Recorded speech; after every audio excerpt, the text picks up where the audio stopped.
Bienvenue sur Africa 24 pour cette nouvelle édition du Morning News. Voici les titres de l'actualité.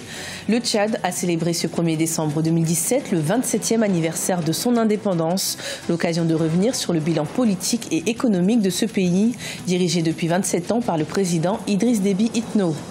Au Rwanda, la 3e édition de la Foire nationale des produits locaux s'est déroulée à Kigali, un événement qui vise à promouvoir les exportations, mais aussi à œuvrer pour réduire l'écart entre les importations et les exportations dans le pays. Et puis au Cameroun, l'artiste musicien Ténor vient de passer un véritable cap dans sa carrière. Le chanteur de 19 ans a officialisé la signature de son contrat avec le label international Universal Music Africa. Le 1er décembre 1990 marquait l'indépendance du Tchad et l'instauration de la démocratie avec le parti du président Idriss Déby Itno, le mouvement patriotique du salut. 27 ans plus tard, le chef de l'État est toujours au pouvoir et l'heure est au bilan politique et économique pour les Tchadiens. Des éléments de réponse dans le reportage de notre correspondant Mahamat Ramadan, commenté par Patricia Dubois.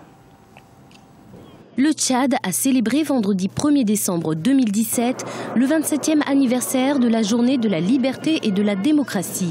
Une occasion pour le mouvement patriotique du salut, parti au pouvoir depuis 1990, de dresser le bilan politique et économique du pays. L'arrivée du MPS, la toute première chose, c'est la liberté d'expression, liberté syndicale, liberté politique.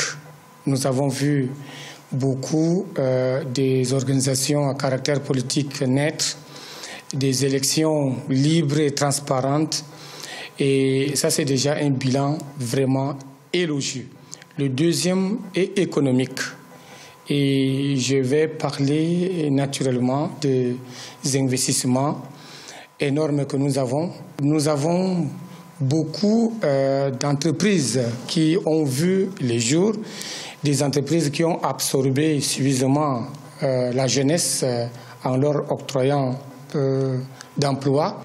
Mais pour certains observateurs, près de 30 ans après, la liberté et la révolution économique promis par le président Idriss Déby Itno à son arrivée au pouvoir en 1990 ne sont toujours pas au rendez-vous. Ils estiment que le multipartisme, la liberté de la presse, la liberté d'organisation et d'opinion ne sont pas effectifs.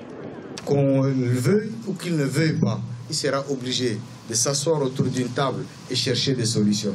Parce que le système qui a été bâti en 27 ans, c'est un système imperfectible. On ne peut pas bricoler pour qu'il avance. Il a atteint ses limites. Il a atteint ses limites et il faut bâtir un nouveau système. Et le nouveau système, pour amener le Tchad de l'avant, il faut que tous les enfants du Tchad se réunissent autour d'une table, discutent, posent tous les problèmes, diagnostiquent la situation, proposent de nouvelles solutions. Les festivités du 27e anniversaire de la journée de la liberté et de la démocratie ont été marquées par des défilés militaires à la place de la nation de N'Djamena, en présence du président de la République du Tchad, Idriss Déby Itno, et de son homologue soudanais Hassan Oumar El-Béchir, l'invité d'honneur à cette occasion. C'est à Kigali que s'est ouverte la 3e édition de la Foire nationale du Made in Rwanda qui vise à promouvoir les entreprises et la consommation des produits locaux. Il s'agit d'un programme instauré afin de réduire l'écart entre les importations et les exportations au Rwanda. L'État envisage d'ailleurs de réduire les importations de 50% à l'horizon 2020. Reportage de notre correspondant Frater Ndakaï Senga. Ils sont plus de 400 exposants qui participent à la 3e édition de la Foire nationale du Made in Rwanda depuis le 29 novembre jusqu'au 5 décembre 2017 à Kigali. Ils ont été mobilisés par la Fédération rwandaise du secteur privé et le gouvernement rwandais afin de faire connaître leurs produits aux clients dans le cadre de la promotion des productions locales. Je suis CEO et cofondateur de Made in Rwanda Online, qui est une plateforme en ligne qui aide les producteurs rwandais, que ce soit des SMEs ou coopératives, à vendre leurs produits en ligne, que ce soit au Rwanda ou à l'extérieur du Rwanda. On les aide aussi à faire le marketing et tout ce qui est logistique et paiement en ligne. Le produit que nous avons emmené dans cette exposition, c'est le nom de domaine rwandais dans l'hébergement des sites Internet. De nos jours, les gens n'ont pas trop de temps pour faire des affaires. Il est possible de naviguer sur place et trouver l'information sur les sites Internet des sociétés et obtenir gain de cause. Selon les chiffres de la Banque nationale, le Rwanda a réussi à réduire ses factures d'importation de plus de 17,2% en 2017 et veut arriver à 50% à l'horizon 2020. Les secteurs de la technologie, la construction et le secteur manufacturier sont les plus visés pour atteindre cet objectif.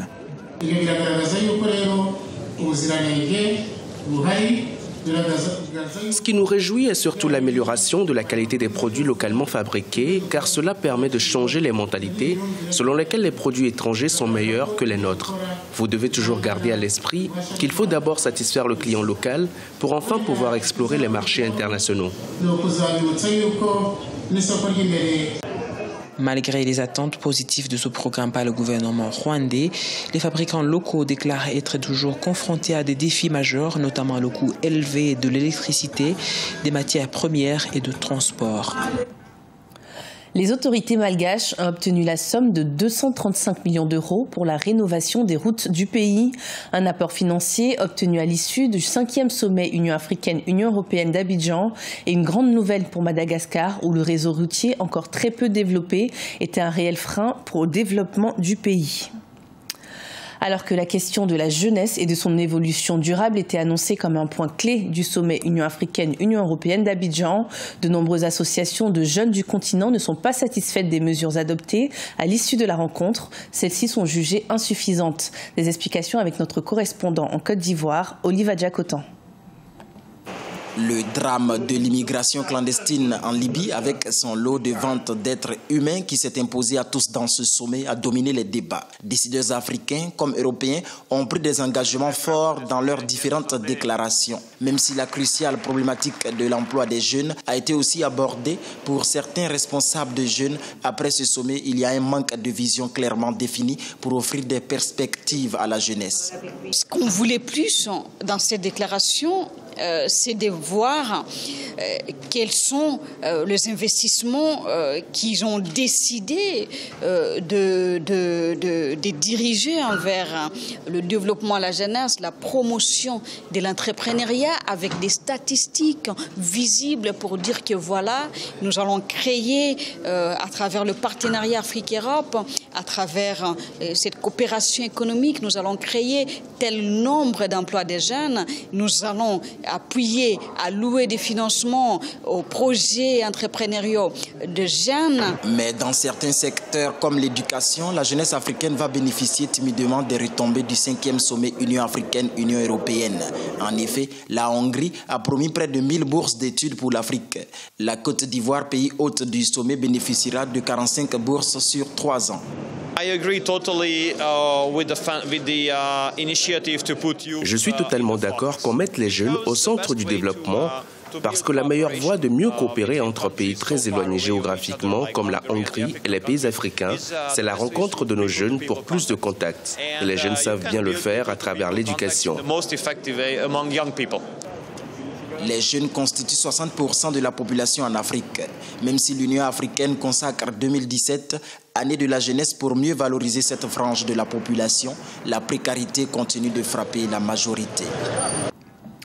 Il est le premier artiste camerounais à réaliser cet exploit. Le chanteur de 19 ans, Ténor, vient d'officialiser la signature d'un contrat avec la maison de disques Universal Music Africa. Une grande première pour le pays, mais aussi pour cet artiste dont le succès a été fulgurant. Des détails avec Chérif Ousmane Badounka. Ténor, dit le phénomène, le jeune artiste urbain camerounais vient d'officialiser un contrat avec Universal Music Africa, l'une des plus grandes maisons de disques dans le monde. Thierry Mongomo, à l'état civil, est celui qui a introduit le mouvement baptisé l'ODAP au Cameroun. À seulement 19 ans, Ténor rejoint des grands noms de la scène musicale africaine tels que Toufan ou encore Didier Arafat et devient le premier artiste camerounais de la sous-région Afrique centrale à intégrer Universal Music Africa. Musique urbaine pour laquelle on s'est battu pendant tant d'années et aujourd'hui le genre musical le plus populaire du Cameroun. C'est devenu le genre musical le plus populaire du continent. Et un ambassadeur de cette musique-là est signé chez Universal et va devenir un artiste international. Donc c'est vraiment une énorme chose. C'est pour ça, c'est pour des choses comme ça qu'on se bat depuis. Donc ce qui m'arrive aujourd'hui n'est peut-être pas une surprise pour moi-même. Parce que je sais consciemment, je suis très conscient qu'il y a un travail qui se fait, il y a un niveau qu'il faut atteindre et il y a un travail qui doit continuer à se faire. En recrutant Ténor, Universal Music Africa veut renforcer le statut de l'artiste sur le plan régional et international, gage d'une carrière réussie pour le talentueux chanteur dont le titre à succès Dolodab a déjà fait danser de nombreux Africains. Universal Music Africa compte ainsi encourager son dynamisme et l'aider à se hisser au plus haut sommet de la musique urbaine africaine.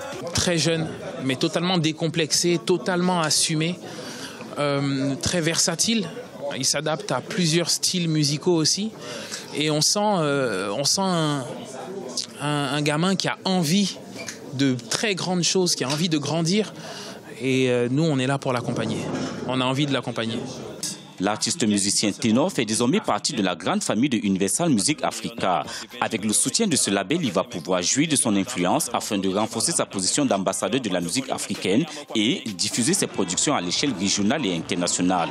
De ce partenariat sortiront très bientôt 2 albums que Ténor envisage dédiés à la jeunesse africaine. Ce journal a été préparé par l'ensemble de la rédaction. Merci de nous avoir suivis.